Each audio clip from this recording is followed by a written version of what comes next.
Hi, can you hear me, guys? Okay. Okay, hold on a second. And you've got your stuff. I don't know why the box out here isn't showing its little click-through thing. Very strange. Okay, that's weird. Let me see if it's a conflict with the... Oh, I bet I got it. Wait a second. I think it's a conflict with the land group. 1 minute. MNR.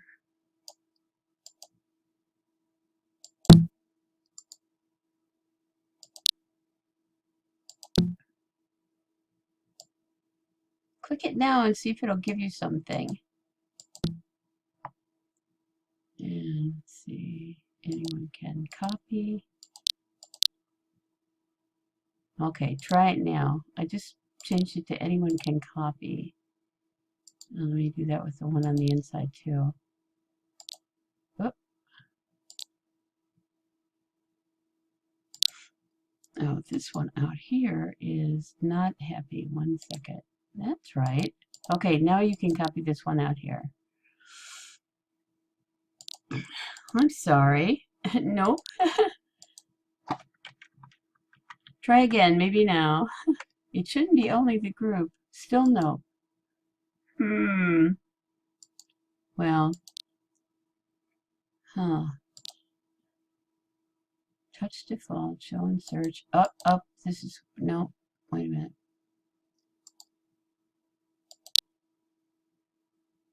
It's got copy.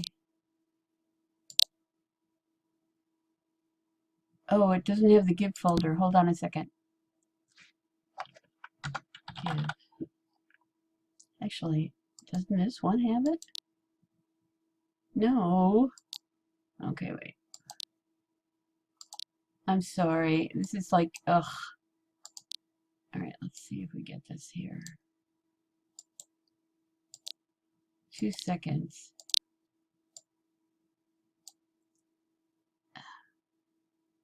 Try that.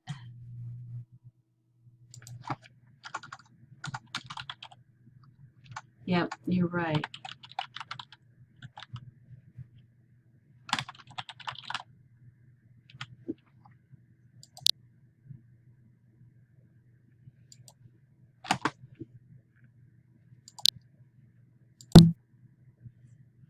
Okay, and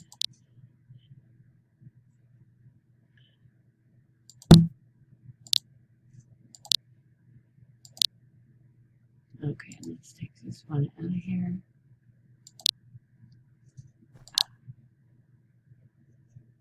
Oh, for corn's sake. Okay, we're going to take this one out of here. Oh, hey Faust. Welcome back. We're having problems getting this notecard guy to work. So let me get the one out of the whatchamacallit and see if that one works now out here.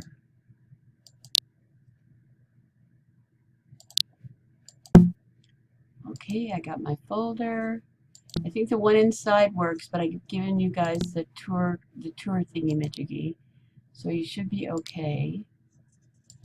Oh, poo! It's giving... Alright.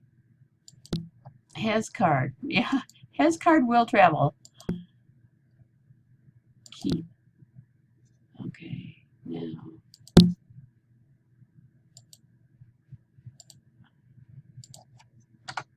Okay, the one on the inside works. So let me see if I can't grab a copy.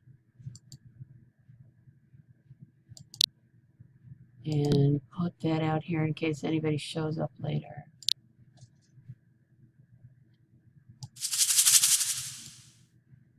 Nope, this one still refuses to be a touch guy.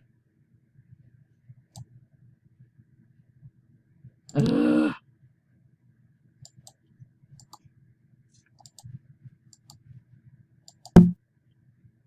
Getting it from the inside one Ugh. Okay, forget about it. I'll fix this later.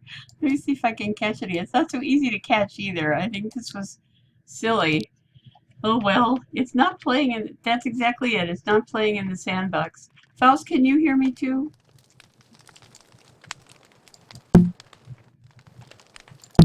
Okay, this one in here works, so.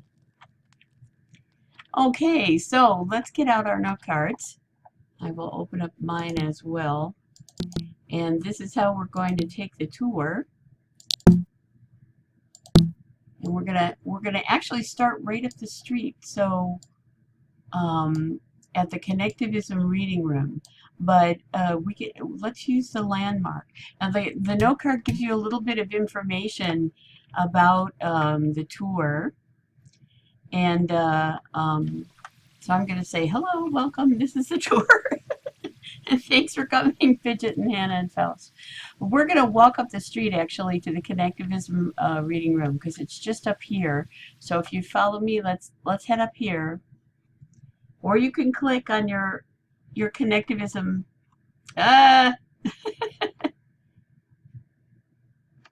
Let's get this up. Hold on. Hannah, come and join us. You can click the Connectivism reading room thingy. That's why I'm writing her on the note card. Or follow us.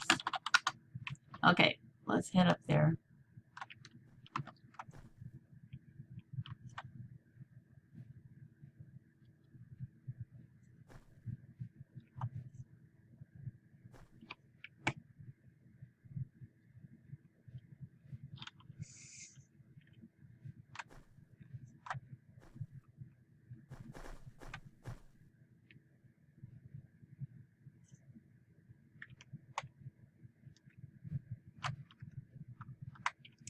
So this is our Hannah. Let's see, Hannah.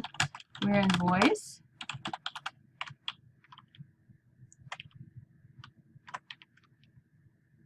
This this sparse little library was the first library in Chilbo. Chilbo, and it was set up by. Okay. Thanks, Hannah. It was set up by Fleep, who was one of the founders of the community. There's a really nice little video out on Second Life on YouTube that tells you about the start of the Chilbo community back at the early days. What it was set up with to begin with was the records of a 2008 course that was the very first MOOC, and it was conducted by Stephen Downs and Dave Comier, two Canadian. Oh, not to worry, Faust. You can use your card later. Thanks for coming. Oh, it's you and me, Fidget. Anyhow, this was originally part of the curriculum of that very first MOOC, which happened in 2008, and I've forgotten what it was called. But what Fleep did was bring all of the course materials. Welcome back, Hannah. Can you hear us? Oh, I don't see your dot still. You got to click on your microphone and set up your voice dot. Whoops. Hannah. Oh, great. Oh, great. Hannah, can you hear me? It looks like you should be able to. Anyway, so what was on this wall were all of the readings and the discussions, links to the discussions, and various other things from this Connectivism course. And Fleep ran a group discussion forum for that course here in the Chilbo community. Well, over the years, all the little links to the various readings and the videos and so on disappeared. They just didn't work anymore. So I emptied out the room and put in a bookshelf and started collecting free things from the internet, videos and articles and a wiki and so on connectivism, which is a theory in education, as you probably know, that it sets up curriculum, or is a philosophy for setting up curriculum that has as its general goal connecting people across cultures and across countries and across disciplines. So this is something that's still under construction again, but it's actually the first. This is the site of the first library here in the Chilbo community. So eventually you'll be able to come along in here and sit on the chairs and click on lots more stuff on the wall to read about the connectivism movement read and or watch videos about the connectivism movement in education. Now our next stop is going to be next door in the remote influence remote viewing room. So if you want to follow me now out the door, we're headed to the remote viewing, remote influence reading room across the way here. Okay, so this is it. Head on in. Hannah, we're next door at the remote viewing reading room. Great. Okay, let me head on in. This is also put together more recently by a member of our community, Lily Zanzibar. She's a builder and a longtime community member. She made the T-shirts for the Azire Library, which will be our last stop. Every one of these wall boards will click out to something. Now, the ones that show just Lily sitting in a T-shirt of some kind are things that she's made for me and for her stores and so on. She's quite a good builder. But on this back wall, there's information signs going out to books and videos about remote viewing.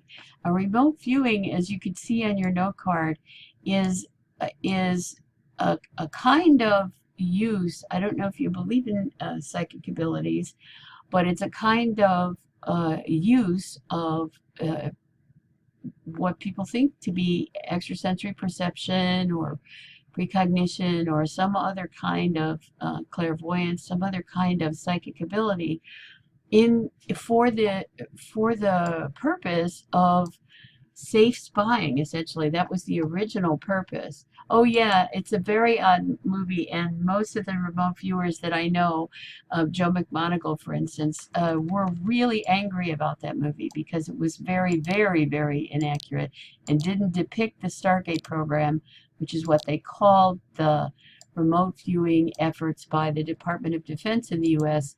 It didn't depict that program at all accurately. Well, it was an interesting thing because the government poured a lot of money into it over about 25 years of research to see whether or not people could sit down with a map coordinate and come up with a useful description of what was at the other end. And some of the descriptions, especially those from Joe McMoneagle, who's up here on the right-hand side in the second line here, those were really good. And the way they chose their remote viewers was to look for serving members of the military who had been in a theater of war and had managed to survive way beyond the usual length of time. And Joe seemed to have a great gut. You know, he had great intuitions. He was able to keep the guys in his group safe. He was able to get out of things and avoid unexpected action and so on. So he was remote viewer number one, and they gave him this charge of looking at the map and finding information. Now, as is true in scientific parapsychology, when these kinds of abilities are investigated, you don't really get the kind of information that a military group would want. You don't get very often names or dates or addresses or very, very specific kinds of information. They occasionally were able to get that. But in a lot of events in which the Army said, okay, guys, show us what you can do. We need to know what's going on here. They didn't get the kind of information that would lead a group of soldiers to that place to rescue a person, or lead to information that could be verified through regular spying. So ultimately, in 1995, it started in the 70s. In 1995, the project was shut down. This year, the first of an 8-volume series of the records of that project will be published by a library reference book company here in the U.S. called McFarland, and it will be edited by Dr. Edwin May and Dr. Sonali Marwa. Exactly, a chaotic process, exactly right. And there are other viewpoints, exactly, and there are people who teach remote viewing, but the problem is that everybody that can do it, and that's not everybody in the world, has different levels of ability, and it's very difficult to tell whether what you're getting is just your imagination or something like that. So it's not so reliable. Anyway, Dr. May is a physicist who ran the program for about 18 years, and Dr. Marwa is a neuropsychologist. And what they've done is go through all of the reports, the research reports, and are bringing out an 8-volume series of all of the materials from the entire program now that they're all declassified and available. So Lily is a remote viewer, was not part of the Stargate program, but has been involved in other experiments and with the International Remote Viewing Association, and this is her labor of love. So she's very enthusiastic about this topic, and I have to confess that 30 years of my research life in psychology, I've worked on this problem.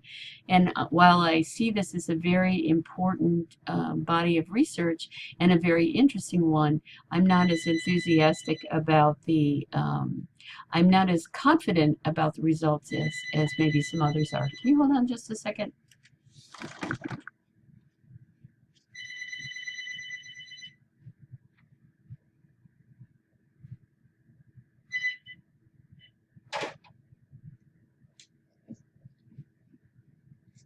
Sorry, the telephone.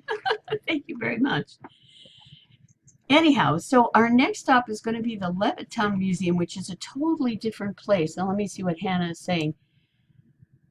Yes, exactly right. Exactly right. It's very difficult to establish a criteria, mainly I think because so little is known, even after 120 years almost of research in the field. There have been so few people working on research in the scientific exploration of psychic phenomena, and very few researchers as well working in remote viewing.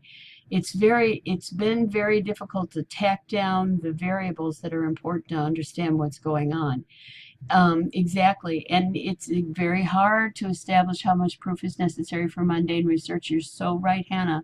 And for this type of research, there's a lot of controversy over how much evidence we need to have. So I think in Joe McMonagle's case, I have seen some of the research reports from things that he's done, and they're very right on, and they do have a lot of detail. But again, the detail may not always be verifiable, and that's a very important aspect. So let's head over to the Levittown Museum. Now this one we're going to use the open your note card and click on the landmark to Levittown Museum. And I will, let me see if I can do you see that in your note cards? I'll tell you what, I'm going to pop over there, and Hannah, if you don't mind, I'm going to add you as a friend, and then I can send you a teleport. Okay, so I'll head over there. If you can find your landmark, you can meet me. This is a very interesting little museum that is on a very different topic from the last two. This is put together by a Chilbo resident whose name is Bobco Nirvana. It's not rezzing in just yet for me, but hopefully it's doing better for you. in the 1950s, late 40s and 50s, after the Second World War, a lot of soldiers came home from the war, and there was a need for housing. And people began to think about putting up a housing development that would be easy to put together. The houses would be affordable to somebody newly returned, from the war, for a family that was basically supported by the dad only, as opposed to having the mom and the dad out working, or however. And so this is an area that um, Bobko Nirvana knows very well. That's a picture of him up at the top with his banjo. His name in real life is Bob Koenig, and he's a very interesting guy. So this is a labor of love for an area that he lived in, and for the whole notion of building these planned communities that were affordable for people. So he put this together many years ago. So this has been a place to come and learn about this particular type of building, this particular type of architecture and planning. So this is kind of a nifty place. Now the next place that we're going to go to, I guess we can. Do you have any questions about these kinds of things? I love the idea, and this Levittown Museum actually was one of the smaller libraries that library/museums that inspired me to do my library that you'll see at the end. So now we're going to go, to the next location, which is the Chilbo Public Library. So just click on your landmark, because this is all the way across the community to the north. So Hannah, come along with us. Click on the Chilbo Public Library landmark. There we go. Yay! Boom. Okay. I hope I didn't stand on anybody. Fidget. Oh, there's Fidget. Now this one has another, oh, good. Okay, so I don't need to worry. This one is another library in the neighborhood that's had a couple of iterations. Originally, this library was on the spot where Lake Chilbo is, and the Chilbo community was very, very built up in a very different way when I got here in 2009. And in the downturn in 2010, after the downturn in 2010 and 11, Fleep became interested in other worlds such as Avicon, and now she has Fleep and so on. And she left the neighborhood. She'd been really supporting a lot of the neighborhood. And she had built this marvelous general purpose public library down over on a street. The community was very, very, like Levittown, the community was very built up in a very planned way. So it was along one of the streets of the community, and it was quite a big building, a two-story building that had, or three-story building that had very large meeting rooms on the third floor, which were used actually by one of the early professors in the Coursera online system. I don't know if you're aware of this, but Coursera.com is a large, a very big organization that brings out online courses from universities around the world. And one of the early discussion forums was held on the third floor of the original Chilbo. Me too, I just love them. It was held in that third floor of the Chilbo Public Library. The collection in the Chilbo Public Library was mainly general materials like you would see in the Community Virtual Library at Bradley University. History and literature and mathematics and science and all kinds of different books and articles. And then there was a smaller section that was on books and articles that were about Second Life, whether it was the anthropology of communities in Second Life or media, law of Second Life, the psychology of identity in virtual world, spirituality, all the different areas that you see represented here were also represented by one book or two in the original Chilbo Public Library that Fleep built, with the exception of augmented reality, of course, because that's new. So after a while, for a really long time, for a couple of years, this central part of Chilbo was completely empty. There was nothing here. It was all abandoned land. And then slowly, Tara Yates, who was one of the original members of the community, and myself and some other people started buying up the land and trying to bring the community back. And thanks to a lot of fantastic builders, Chibi Lexenstar is one. She's an early member of the community. Rachel Corleone, Christine Christan, all members of the early community. When I got here, Cami Rembrandt, who's been here a couple of years, Duet Parks, who built the Apollo Theater and the Haunted House, and has done a lot of landscaping around the area. And then just lots of people who were coming in and renting and taking over spaces, and I've done some work. We started to repopulate the center. And what I got interested in was this whole notion of virtual worlds. And I thought what we needed here was, on the first floor, every kind of book I could find, unfortunately at the moment only in English, in Amna. Yeah, I've been over there. It's very nice. Anyway, I've been interested in every kind of book you can think of that's related to virtual worlds. And then on the second floor, we can use this everything door to get up to the second floor. There's not too much up there at the moment, but what you do is you click on the door, and then you click on the vortex that's in the door. So let me close it. Yeah, go ahead and that's it. Good. Click on the door and the vortex, and I'll follow you up.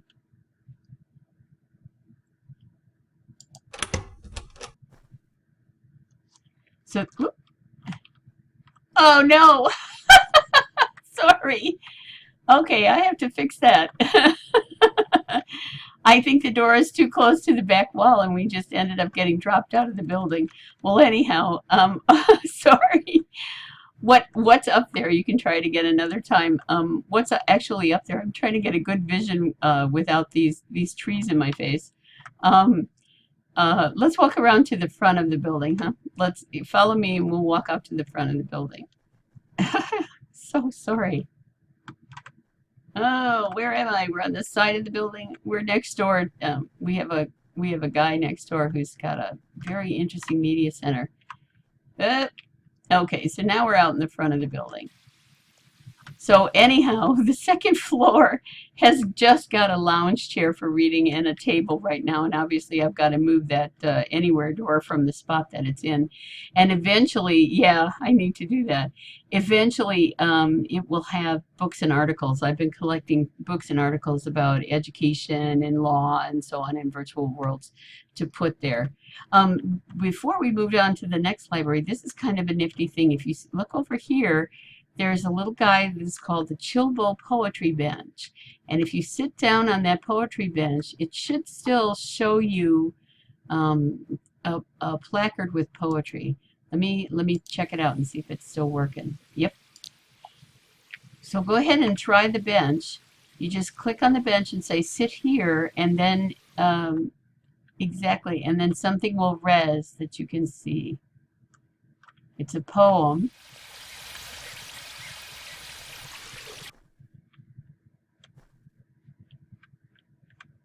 Yep. It's actually not, it's not the poem that used to be there. I have to talk to Chibi about this. Let me see if I can see the name of the writer. It's not actually the poem that used to be there. I have to talk to Chibi about this. Chibi set these up one year, and we had about 10 or 15 of them around the neighborhood, maybe not quite as many. That you could sit on, and a poem came up. And actually, one of my cousins was a poet, a communications professor and a poet, and one of the benches had his poetry in it. So I'll have to see if we can get that one back. But this one is good too. But originally she had them all over the community, which was sort of an outdoor library of poetry in a sense. she's a graphics artist in New York City and very busy. So now we're going to go from here to the Azire Library and Learning Center, and that's my library. And so I have lots to say about it. So if you want to click on the Azire Library and Learning Center link on your card, and we'll meet over there.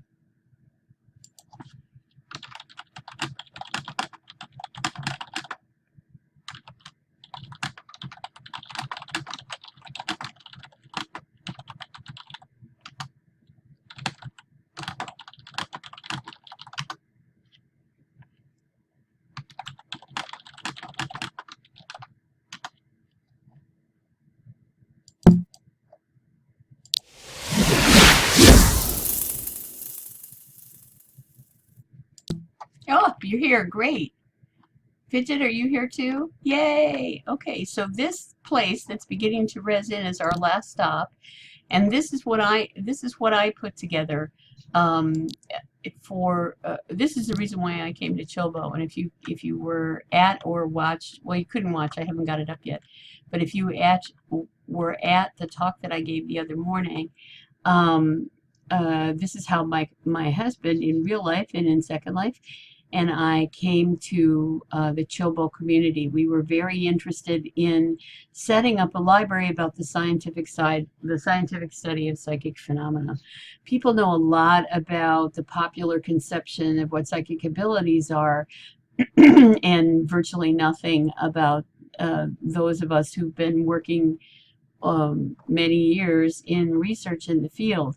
The majority of the individuals in the field are scientists and scholars. The main category are psychologists usually, and then the next main category is physicists. We also have sociologists, historians, and anthropologists in the field. In recent years, the anthropologists have been very busy. On the wall here, I have a series of wall boards. If you click on the wall boards of these individuals, they're all people who are working in the field or retired not so long ago from the field. And each of the boards has a link to the web page of that individual. So you can find out something about them and their research. One thing that we've tried to do is make sure that we represent as many countries as possible. So we have people from the UK, we have people from France, for instance. Renaud Evrard down here at the bottom of the group by the door is a French psychologist. Patrizio Tresoldi, who's the guy that's next to the window, so a couple people over from him on that bottom row, is from Italy. We have researchers in Brazil and all over Europe and the UK and so on. And they're mostly university based, so they're either teaching or doing quote unquote conventional research in other areas of their disciplines. So this is one way for people to get to know the folks that do the work. And on the back wall, we have another group of 5 folk who are our advisory board for the Azire and help us think about our events. And there's also information back here about another MOOC that I run, which is called the ParaMOOC, Parapsychology Research and Education. This was a course that ran in January and February online, and the discussion forum meets here every Sunday in this little area here. And this is the biographical information about all of the presenters, so it gives you an idea of what disciplines they're in and where they're from and so on. And then I have link throughs to my YouTube channel and the YouTube channel of one of my colleagues and friends who I work for as well. And over here on the wall, what we have these are basically recommended books. So what we've done is put together these little display boards that I was talking about in my lecture about building a library, where you click on them and it takes you to the Amazon link of the book, and you can read more information and reviews and so on. What we have on the far wall are books that have been out over the last 5-10 years, and they are in a variety of areas. Most of it, quite a lot of it, is history. There's an introductory textbook there. and some very good compilations of research reports. And then this little thing that we're looking at over here, this low bookcase. These are books that have just come out over the last few years. I actually have some new ones to put on here. So these are the most recent books. And then because libraries always have a snack bar, there's a little snack bar back there, and then everything doors that will take you up to the upper floors if you don't want to walk up the staircase. But let's go over here to the staircase. On the wall here, I have Parapsychology Foundation staff and research fellows, and actually that's me at the bottom in the middle when I was much younger. My husband is just above me, so I'm Nancy Zingroni in real life, and my husband is Carlos Alvarado in real life. And over here is him in Second Life, Rodolfo Mirabella, and of course me.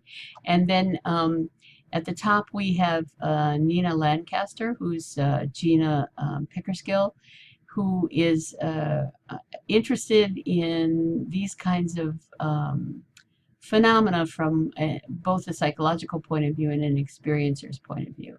So there, again, there's all just the information here about who the folks are. And when we come upstairs, there's basically a mezzanine where we have our discussion forums as well. And this is a this has 51, this guy over here has 51 different websites around the world that study psychic phenomena. And the Parapsychological Association and this one, the Society for Scientific Exploration, try to be very, very neutral about how it's studied. So we are totally open to the idea that it may not be what it seems to be. So let's head upstairs. And there's another door there that leads to another floor. And this is another one of our discussion areas that we have for our other MOOC. Hannah, can you come upstairs? Let me put that in chat. There you go. We also have a nifty slideshow over here that has nothing to do with the topic at hand. It's just a little slideshow that rolls on its own that are scenes around the Chilbo community, and they're pictures that we all put together some years back when we were celebrating the anniversary of the community. So let's head up to the third floor.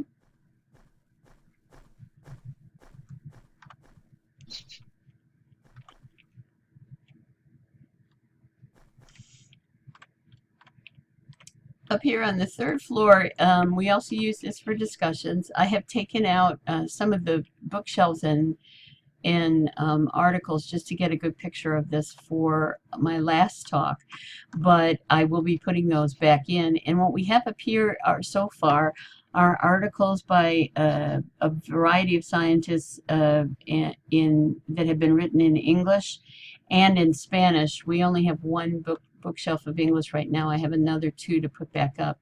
And then along on either side of the fireplace are articles in Spanish that are mainly research articles by psychologists.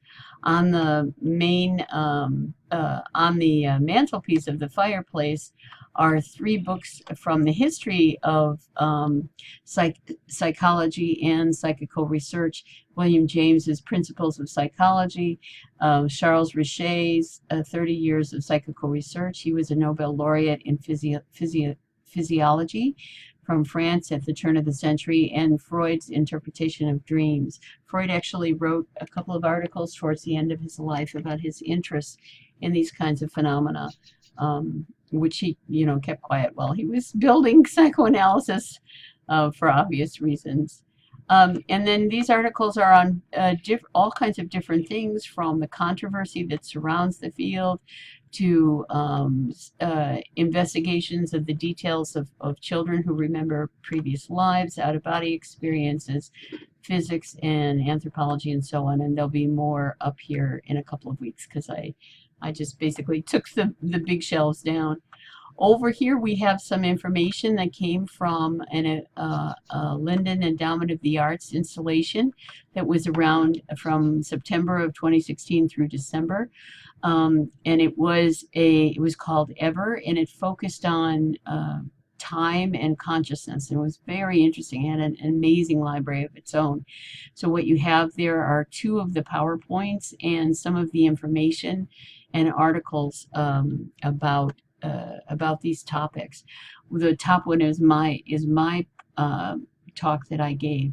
Yeah, it was really a wonderful. There's a wonderful long walkthrough on I think the person's name is Zara Khan on YouTube. It's actually a 3-hour walkthrough, but it was a very, very complex build and lots of fun to go through. So the top talk is me, and the bottom talk is Dean Radin. Dr. Dean Radin, there's a wall board for him downstairs. He's on our advisory board. He's the senior scientist at the Institute for Noetic Sciences, and very well known. He's got so many lectures on YouTube that YouTube actually has a topic they put together that's just called Dean Radin. The Institute for Noetic Sciences was founded by Edgar Mitchell, the astronaut who had a transformative experience when he was orbiting the Earth. So he became interested in these kinds of topics. We have 2 more that'll be going up onto this, the next bookcase over. One from Dr. Dick Bierman, who is a psychologist and a physicist from the University of Amsterdam in the Netherlands. He's retired now, and his talk is along the lines that you were talking about before, Hannah, about questionable practices in this type of research. They're also prevalent in psychology, but we suffer a lot from these kinds of problems because there's so few of us doing research that every experiment counts a bit more for us than it would in normal psychology. It also is a difficult area and extraordinary ideas and theories, and how much evidence do we need, and so on.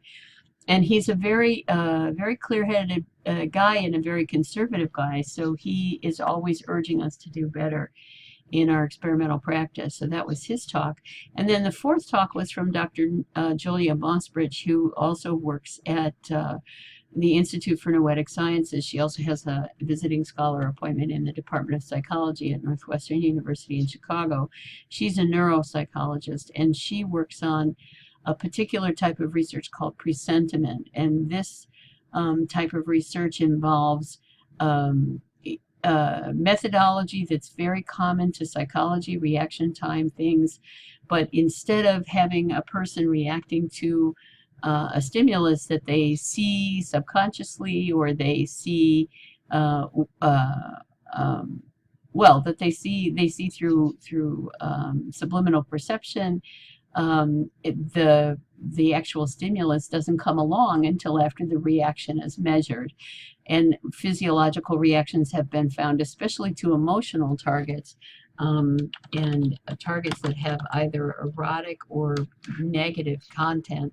Daryl Bem, retired, let me put this in here, presentiment, a retired psychologist from Cornell University, has done a series of these studies that were published some years back in the Journal of Social and Personality Psychology, I think Personality and Social Psychology, and caused a huge controversy because he was finding a lot of evidence for people unconsciously, not consciously, recognizing and reacting to stimuli that were shown to them later on. But since he has done this, while there have been a number of studies that have not confirmed his effect, 3 to 6 of them that I know of that have been published, because it's hard to get a study that just confirms an effect published in a journal in any part of psychology. There have been 91 positive replications of these studies. So the jury's still out on how good this evidence is, but it looks pretty good at this point. It is fairly esoteric. It requires statistical validation rather than being something you can see with your eyes. Exactly. Yeah, exactly. If you make enough trials and discard all the misses, you could prove everything. Exactly. And that's one of the things that in the scientific side of the field we have not been doing for almost all of our time.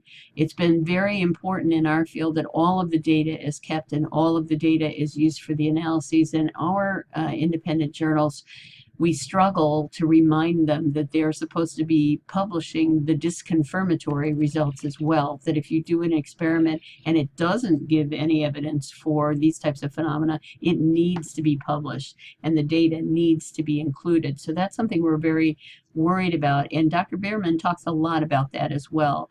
The need for making sure that you're including all your data, you're handling everything properly, you're doing the best possible job you can in terms of the quality of the methodology, and being absolutely open and dedicated to not only publishing all the data, but publishing all the results. So the negative results as well as the positive results are available. So, and in our field, we collaborate with anomalistic psychologists such as Dr. Chris French at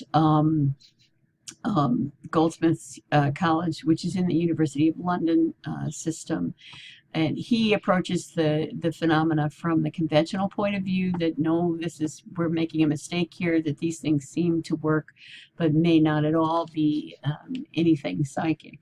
And it's very important to keep on top of that kind of research as well. So you're making some great points here, Hannah. And yeah, that's been a problem with homeopathy is that they don't use double-blind. And double-blind trials are common in many areas of our field. For instance, Dr. Julie Beischel, she's down on we have a card for her on the wall from the Windbridge Institute. She's a very interesting person because she studies mediumship in the sense of is very interested in the communications that mediums bring forward and whether or not they can be verified, and has done has set up an experimental method that's really quadruple blind and very, very well managed, and has found positive results as well. Yeah, exactly. That's it. That's the other thing, is there's so many ways in which, you're so right, Hannah, there's so many ways in which we can gather information about a situation and about a person and so on, and put that together that may have nothing to do with something like psychic ability. So it's really important to go at this in a conservative way. The folks who experience psychic abilities and believe very strongly that that's what they're experiencing, and many of them have experiences that are hard to dismiss, they get pretty annoyed with us because we try very hard to be very impartial and to follow the norms of research as closely as possible. So we don't say declarative things that other folks would like us to say as much. But having been in the field for about 30 years and having read an awful lot of the material that's around, and also I did my dissertation on controversy in science as well, using parapsychology and its literature, there is evidence, and I think that, it's getting better as time goes on. What exactly it's evidence of, we're not really sure, but in some instances it really looks, even experimentally, like a kind of knowledge gathering process that is not dependent on our 6 physical senses, but may well be dependent on other things that are more subtle, but still not extraordinary abilities. And there are a lot of physicists in the field, from Professor Bernard Carr at Queen Mary University, which is part of the University of London system, and Dr. Ed May, who I mentioned before, and others who feel very strongly that the information that comes through may well be an epiphenomena or of our actual situation in the physical world. You know, thinking about more subtle aspects of consciousness and so on. Yeah, hold on a second and let me open this up. My chat window is not very big. And so, Hannah, you're saying you had some odd experiences in your own life, apparently channeled ideas and attitudes. that were important to ancestors that you didn't know. That's very interesting. But exactly, could have been explained by a combination of subtle effects passed down genetically or through early childhood. And we never know how far back our memory goes. And you know, you always find individuals who remember things very early on when we would think of them as being pre-language. So there's so many ifs left in psychology and virtually any science having to do with human beings that we still have to keep our minds open that what seems to be extraordinary may actually be very ordinary once we understand all of it. There's a website over on the wall over there for the Global Consciousness Project, and that's a very interesting sort of esoteric idea that that we are interconnected, we're entangled with each other, and we influence and are influenced by the world around us in very, very subtle ways. So that's and the Global Consciousness Project is very interesting.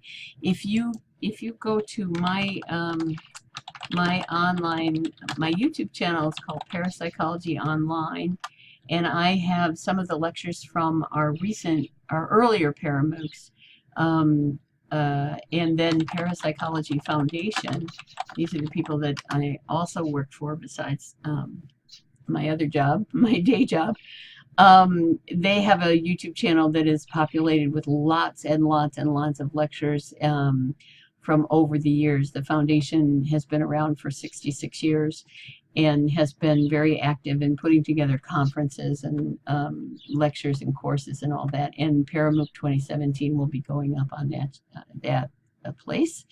And the Ever Talks that I mentioned here will be there as well. So those are good places to look for the scientific side of the field. And it goes all there. The foundation itself runs the gamut. They're very interested in the scientific study of psychic phenomena, but they bring scientists and experiencers, anyone who can talk about and focus on the field from a fairly high level to talk. So there's lots of great stuff there, as well as nice little series that we're all working on that are new, like the head of the foundation is touring around and visiting the laboratories, and so a few laboratory tours are up there and things like that, and a tour of her library, which is in the physical world in Greenport out on the North Fork of Long Island, and is one of the best, if not the best, library on the field on the East Coast for sure, because IANS has a really good library as well. So this is my Enthusiast library, and my motivation was my husband and I certainly couldn't afford to do something like this in the real world, but we could do it here in Second Life for just basically sweat equity, whatever time and energy we put into putting the building together and then bringing events to it. And over the years, we've had 6,000 visitors, over 6,000 visitors to the library. Yeah, exactly, Fidget. That's so true. There are all sorts of extraordinary sensing capabilities, and there's so much that we don't know. We barely know all of the species on the planet. We certainly are discovering things all the time. Everything is limited by the technology we have and what's the intellectual capital that we're building on at this point in time, and so on. Yeah, most humans, exactly. Yeah, I think you're right, that we have viewpoints that narrow our vision in terms of looking at how deeply extraordinary the natural world is. Yeah, exactly. That's right. Well, and I found, I think this is very interesting too, this idea of pneumosity, that it's really hard to talk about these experiences when you have them because you can't pin it down in an ordinary way. It's kind of like what Hannah, you were saying about doing your own role playing, and then finding that your role playing of your ancestor fit a family history. There are folks who do historic reenactment, especially battle reenactments, who have all kinds of unusual experiences in which they feel like they're coming into contact with the original event, or they've made up a character who fits the character that they find out about later very, very clearly. And that may also be a consequence of our inability to remember everything that we know, and not to understand how much we can put together from what's around us. But it could also be a sense of contact with someone or some event or some point in time as well, because we don't really know how time works exactly. It's very interesting to listen to the physicists. I can never repeat what they say afterwards, but I'm always fascinated by how far they go in terms of their sorting out the relationship of time to space, time and space, and the way we see time and all that stuff. And exactly, that's it, Fidget. You just don't necessarily have the vocabulary to express experiences. And then as the scientist walks in looking for touchstones that are experimentable, that changes the language too. So it's a complex situation. We can touch and we can, but it's different for everybody, and there are all kinds of new ideas about how time works too. So it's fascinating. Exactly. Yeah. Yes, synesthetes, exactly. Exactly. Well, boy, both of you guys have exactly. Yeah, synesthetes like Daniel Tammet, Christine Simmons-Moore, who's on our, she's a professor of psychology at University of West Georgia. She's on our advisory board as well. She works especially on synesthesia and just synesthesia in general, and then also synesthesia in connection to what seem to be psychic phenomena. And definitely, Hannah, there's manipulation of time that can happen. People really know a lot about time theoretically, but then there's a lot we don't know. Oh, interesting. Well, Christine is too, and that's how she got interested in it. And there's a connection between my husband and I do survey research. Well, did in the past. Now we're doing more historical stuff, but we found that there was always a correlation between the reporting of synesthesia-like experiences and reporting mystical experiences and psychic experiences as well in the surveys that we've conducted. So we found that really interesting.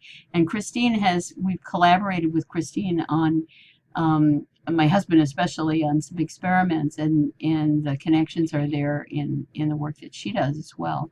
And there's so many different kinds of synesthesia too, which was something that I didn't know until I met Christine.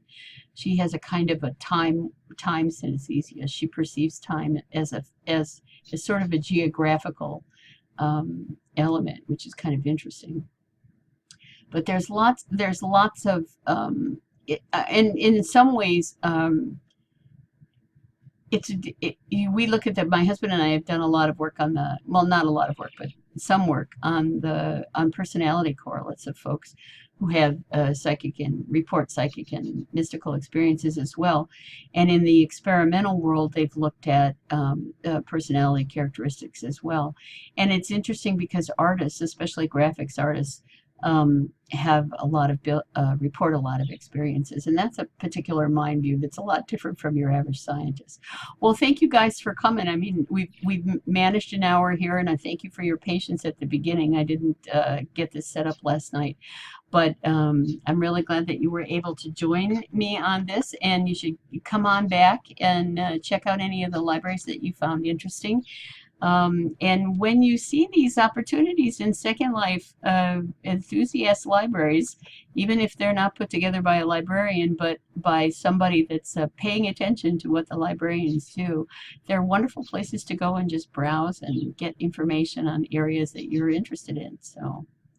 So with that, I think I'll close off the tour. And thanks, Fidget, so much. And thank you, Hannah. And thanks to everybody who has sat through the entire video on the SLMOOC playlist.